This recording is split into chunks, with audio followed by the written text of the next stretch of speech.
യേശുക്രിസ്തു ജോർദാൻ നദിയിൽ വെച്ച് മാമോദീസ സ്വീകരിച്ചതിൻ്റെ 2000 ആണ്ട് വാർഷികത്തിനായി ഇസ്രായേലും ജോർദാനും തയ്യാറെടുക്കുന്നു.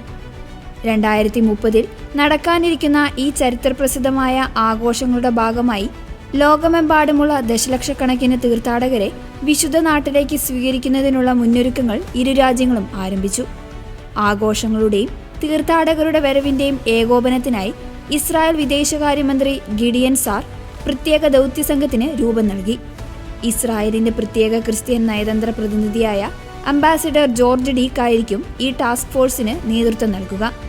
2030 എന്ന വർഷം ലോകമെമ്പാടുമുള്ള ക്രിസ്തുമത വിശ്വാസികൾക്ക് വിശുദ്ധ നാട്ടിലെത്തുവാനും തങ്ങളുടെ വിശ്വാസത്തിന്റെ വേരുകളുമായി ബന്ധപ്പെടുവാനും ക്രിസ്തുമത ചരിത്രം ആരംഭിച്ച ഇടങ്ങൾ നേരിട്ട് അനുഭവിക്കുവാനുമുള്ള വലിയൊരു അവസരമായിരിക്കുമെന്ന് അദ്ദേഹം വ്യക്തമാക്കി. വിവിധ ഗവൺമെന്റ് ഏജൻസികളെ ഏകോപിപ്പിച്ചുകൊണ്ട് തീർത്ഥാടകർക്കായി വിപുലമായ സൗകര്യങ്ങളായിരിക്കും ഇസ്രായേൽ ഒരുക്കുക. എല്ലാ വിഭാഗങ്ങളിലും പെട്ട വിശ്വാസികൾക്കും വിശുദ്ധ സ്ഥലങ്ങളിലേക്ക് തടസ്സമില്ലാതെ പ്രവേശിക്കുവാനും ആരാധനാ സ്വാതന്ത്ര്യം ഉറപ്പാക്കുവാനും സർക്കാർ പ്രതിജ്ഞാബദ്ധമാണെന്ന് അദ്ദേഹം കൂട്ടിച്ചേർത്തു. ഇസ്രായേലിന് പുറമെ ജോർദാനും ആഘോഷങ്ങൾക്കായുള്ള തയ്യാറെടുപ്പുകൾ ഊർജിതമാക്കിയിട്ടുണ്ട്.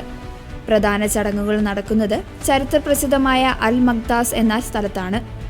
ലോകമെമ്പാടുമുള്ള ലക്ഷക്കണക്കിന് തീർത്ഥാടകരെ സ്വീകരിക്കാൻ പുതിയ റോഡുകളും താമസ സൗകര്യങ്ങളും ഇവിടെ നിർമ്മിക്കുന്നുണ്ട്. ജോർദാൻ രാജാവിന്റെ നേരിട്ടുള്ള മേൽനോട്ടത്തിലാണ് ഈ വികസന പ്രവർത്തനങ്ങൾ നടക്കുന്നത്. രാജ്യത്തിന്റെ ആത്മീയ പൈതൃകവും ടൂറിസവും വളർത്താൻ ഈ ചരിത്ര ആഘോഷത്തിലൂടെ സാധിക്കുമെന്ന് പ്രതീക്ഷിക്കുന്നു. ഈ ഉദ്യമത്തെ ആഗോള ഐക്യത്തിന്റെ വലിയൊരു അടയാളമായിട്ടാണ് ജെറുസലേമിലെ ലത്തീൻ പാത്രിയാർക്കീസായ കർദിനാൾ പിയർ ബാറ്റിസ്റ്റ പിറ്റ്സബെല്ല വിശേഷിപ്പിച്ചത്. ഇതൊരു കേവല ചരിത്ര വാർഷികം മാത്രമല്ല എന്നും മറിച്ച് ആത്മീയമായ പുതുക്കലിനും മനംമാറ്റത്തിനും നമ്മുടെ മാമോദീസ നൽകുന്ന ക്രിസ്തീയ വ്യക്തിത്വം വീണ്ടെടുക്കാനുമുള്ള വലിയൊരു ആഹ്വാനവുമാണെന്നും കർദിനാൾ ഓർമ്മിപ്പിച്ചു. ജോർദാൻ നദിക്കരയിലെ മാമോദീസ സ്ഥലങ്ങളിലേക്ക് നിലവിൽ പ്രതിവർഷം ആയിരക്കണക്കിന് തീർത്ഥാടകരാണ് എത്തുന്നത്. എന്നാൽ വാർഷികത്തിന്റെ ഭാഗമായി ഈ മേഖലയിലേക്ക് ക്രിസ്ത്യൻ തീർത്ഥാടകരുടെ വൻ ഒഴുക്കുണ്ടാകുമെന്നാണ് ഇരു രാജ്യങ്ങളും പ്രതീക്ഷിക്കുന്നത്.